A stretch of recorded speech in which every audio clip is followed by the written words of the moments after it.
30 years ago today, hardline political leaders in China ordered the military to crush public protests centered in Tiananmen Square. Those protests had been the longest and largest in modern Chinese history.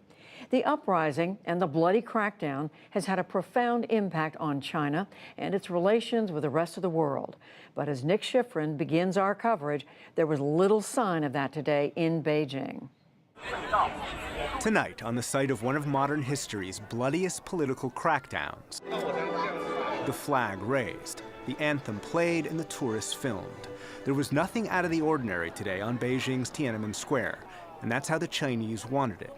But while Chinese police ensured a quiet day, in Hong Kong tonight, activists held a somber candlelight vigil. In Taipei, Taiwanese President Tsai Ing-wen led a prayer for the dead.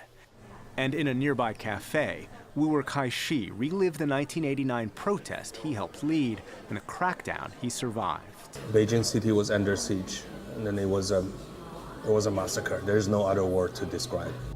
May 1989. For weeks, pro-democracy activists filled Tiananmen Square, fighting to improve human rights and political participation and end corruption. They even posed with the Statue of Liberty, the goddess of democracy. But overnight, into June 4th, the People's Liberation Army rolled in to crush the protest. The statue was toppled and hundreds, perhaps thousands, were killed that night. And the next day, a phalanx of soldiers unleashed fire, clearing the square and forcing students to run for their lives. They carried the wounded any way they could, but so many could not escape quickly enough. By then, the world was watching. We devote the remainder of the NewsHour tonight to the stunning events in China. On June the 5th, the NewsHour aired a story from Beijing by ITN's Jeremy Thompson. As the full horror of the bloodletting began to sink in, residents wandered the streets, numbed and outraged. I can hardly find any words to speak. But the slaughter goes on unabated. We visited hospital morgues piled high with bodies. They're running out of space to store the unending procession of victims. But that day, the force of a million-man army was, for a moment, stopped by one man. Tank Man became an icon of resistance. He won the battle that afternoon, but the war went on for days. This is June 7th. The troop carriers bristled with machine guns. There were frequent bursts of fire as they cleared the way ahead. At one point, they scythed down at least 4 bystanders. On the pavement, yet more Beijing citizens were left in pools of their own blood.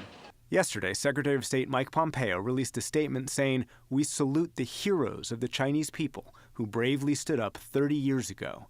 The Chinese embassy responded, saying whoever attempts to patronize and bully the Chinese people will never succeed. They will only end up in the ash heap of history. Which is where China wants these images to die. But Beijing also uses them as a warning. As police guarded Tiananmen Square today, a pro-Communist Party newspaper wrote the crackdown was a, quote, vaccine against future turmoil, an anniversary that actually guarantees stability. And we explore the legacy of Tiananmen and the impact that Tiananmen has had on today's China with Minxin, professor of government at Claremont McKenna College. 30 years ago, he was a student in the U.S. and a democracy activist and appeared on the NewsHour on June 5th, 1989.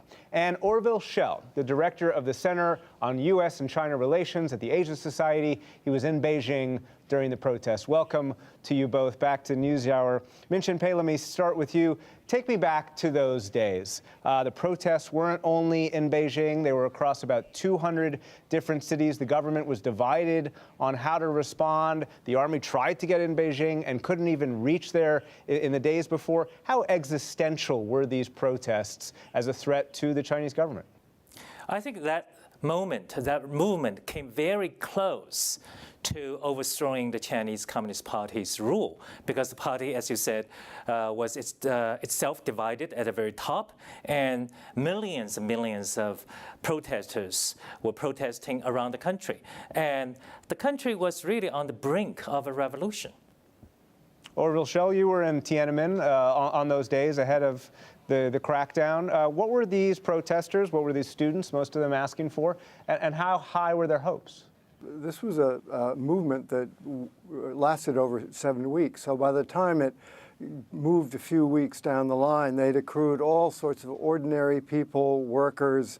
There was every sort of aspect of social life represented. And I think that the thing which was so striking about being there then was that, there was a sense of invincibility, that somehow they were on the crest of some major change after decades and decades of a kind of an only incipient democratic movement. And indeed, before the People's Liberation Army came in the first time, where they were stopped in their tracks in the streets by hundreds of thousands of people, there was this sense, as Minxin suggests, that maybe this time there would be a dynastic change. And that's what made it so shocking when they finally moved in the next time with guns blazing and showed they really meant business. That next time they moved in, of course, was the anniversary that we're marking today, June 4th, when hundreds, perhaps thousands, were killed. Minxin, we now know more about what Chinese leaders were thinking, why they felt they had to go in to Tiananmen that night. Did they understand or did they misunderstand why these people were protesting and why they were so upset? I think at the beginning, they did not understand what the students were demanding, even though the students made their demands very clearly. They wanted more freedom to govern themselves. They wanted a free student union. They wanted the government to call them patriots rather than troublemakers. These were very moderate demands. But toward June 4th, the government, the senior leaders apparently had a different idea. They thought they had to make an example of this pro-democracy movement. They wanted to show that the Chinese government, the Chinese Communist Party, means business when it says it would not tolerate any challenge to its power. Orville, Schell, you've written about this recently. In the late 80s, China was opening up, was reforming. Did Tiananmen close the door to those major political changes that could have happened? I think it really did, and that is part of the tragedy, never mind the bloodshed, was that the very hopeful period of admittedly halting and sometimes confusing political reforms that marked the 80s, and it was a stunning time.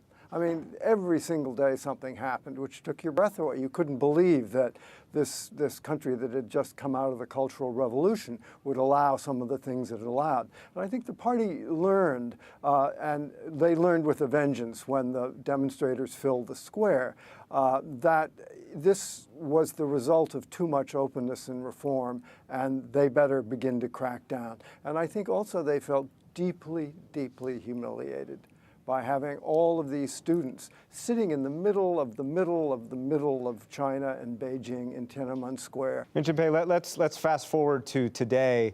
What Orville Schell just said about the party thinking that they had too much openness, that they had to crack down. Are those lessons that today's Communist Party still look back and believe that they've learned and so therefore are continuing that crackdown today?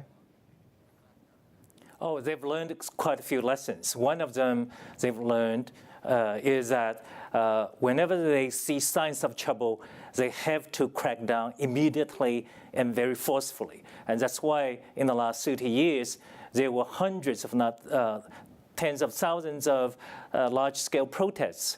None of these mushroomed into anything remotely close to Tiananmen Square movement. The other lessons I've learned that to counter Western liberalism, they've got to cultivate Chinese nationalism. And that's why over the last 30 years, you saw this enormous increase in Chinese nationalist sentiments. And the last thing they've learned that they must prevent the rise of liberals within the Chinese Communist Party. And that's really the lasting tragedy of Tiananmen, because in the last 3 decades, we've seen moderate technocratic reformers, but we've not seen anybody within the Chinese Communist Party championing political reform the way the leaders in the 1980s did. Orville, Schell, we just heard Minxin mention Chinese nationalism, Han nationalism. We've seen attacks on Chinese Uyghur Muslims in Western China being thrown into what the Chinese call re-education camps. Is the crackdown on Chinese Uyghur Muslims in part a legacy of what we saw in Tiananmen? Well, in a certain way, I think it is. There's a kind of a deep suspiciousness of any ethnic group or organization or religion that owes fealty to something other than the party. And in the case of the Uyghurs in Xinjiang, Muslims, and in the case of the Tibetans in Tibet, of course, they do have a very clear sense of ethnic identity, and a clear sense also that they deserve at least great autonomy, if not independence. And so this is very seditious to the Chinese Communist Party, which has one claim still to fame. It's not Marxism, it's not revolution or class struggle, it's the unity of China, to keep China unified. So this puts tremendous premium on keeping the centrifugal forces of places like Xinjiang and the Muslims, which do have tendencies to want to become more autonomous, in line. Minxin Pei of Claremont McKenna College, Orville Schell of the Asia Society, thank you very much to you both. Thank you.